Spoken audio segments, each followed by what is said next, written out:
There is really world-class fishing in the shadows of the Grand Rapids skyline. Grand Rapids skyline at the base of the Grand River in the early morning hours.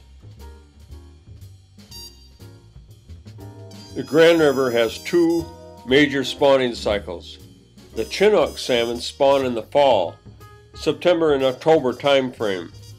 The steelhead spawn in the February-March time frame. This is a coho salmon, a bigger salmon, the Chinook salmon. The steelhead is a real sporty fish to catch. The dam at 6th Street is the very first impediment the fish run into from their trip from Lake Michigan. The fish ladder allows the fish to continue upstream to complete the spawning cycle.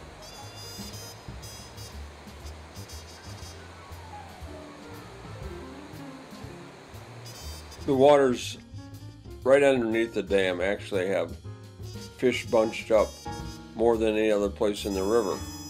However, for me it's too risky to walk out into the river with the current and the rocks, so I have to pick spots further downstream that are less dangerous. This person has a big fish on.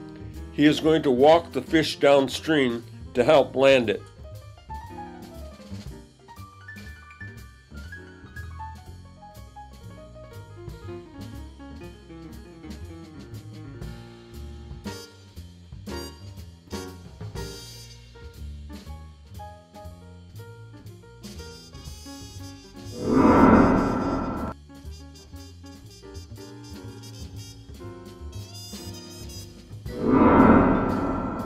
Two fishermen engaged in a conversation. Maybe a story about the big one that got away. I have my own fishing story today. I was fishing for the first time from the wall on the east side of the river near the post office, actually under the I-96 highway bridge. This was a brand new experience for me. I had a new net with a 30-foot rope to net the fish if I got one on. I really didn't expect to catch anything. After about an hour, I switched from floating waxworms to using a MEP spinner. After a few casts, I was lucky to see the whole bite unfold in front of me.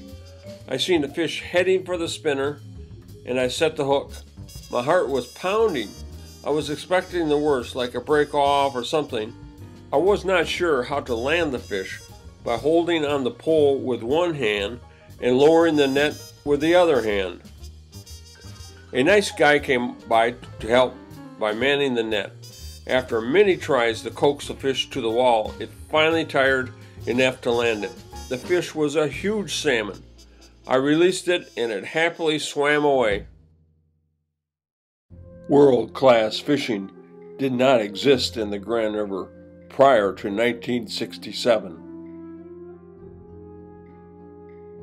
Actually, the reason for the world-class fishing is due to a huge problem with masses of alewives decaying on Lake Michigan beaches in the 1960s.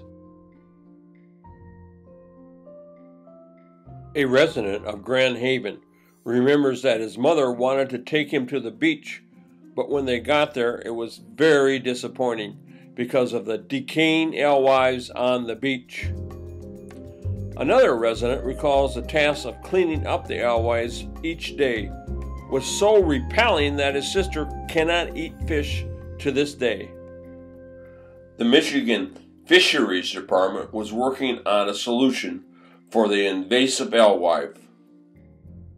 The research led to the decision to introduce coho salmon to Lake Michigan. These are 30-day-old coho salmon at the Platte River Fish Hatchery. The Platte River Fish Hatchery was used to grow the coho salmon. The fish are raised until the age of 18 months. The DNR plants the coho just before they molt. After the molting process, the fish imprints into his brain the properties of the water they are planted in. Amazingly, when it is time to spawn, the fish returns from Lake Michigan to the water it was planted in by using the imprint information. The experiment of planting the coho salmon is heralded as one of North America's most outstanding achievements in fishery management. The result was much better than expected. The salmon thrived on the alewives. Biologists witnessed salmon swimming around with alewives sticking out of their mouth like cigars. September 23, 1967. The Coast Guard issued small craft warnings out on Lake Michigan. Very few people heeded the warning because of the excitement of catching a coho.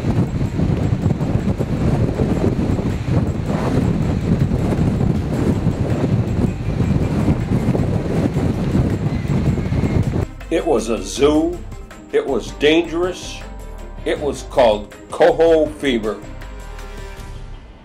6 people were rescued by the Coast Guard. However, 7 people lost their lives.